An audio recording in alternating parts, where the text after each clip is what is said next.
What have I done to my life in the past 6 years? So ako kung mga nagyan yung struggles sa family like financial problem.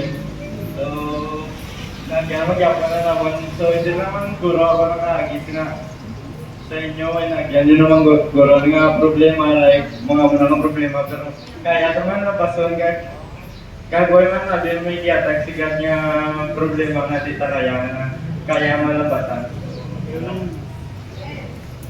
So how did I live my life? So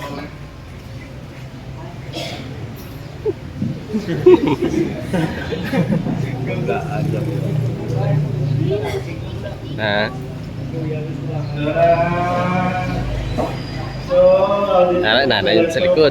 Sala mong gapo mo nga tao wala pa nabi perfecto sa adult rin no batang niyo man guro.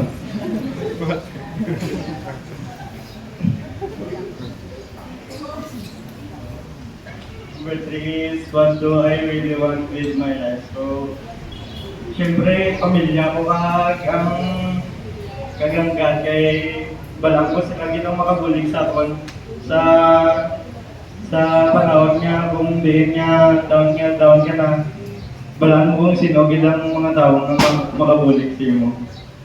So, number 4 is what gives meaning to my life.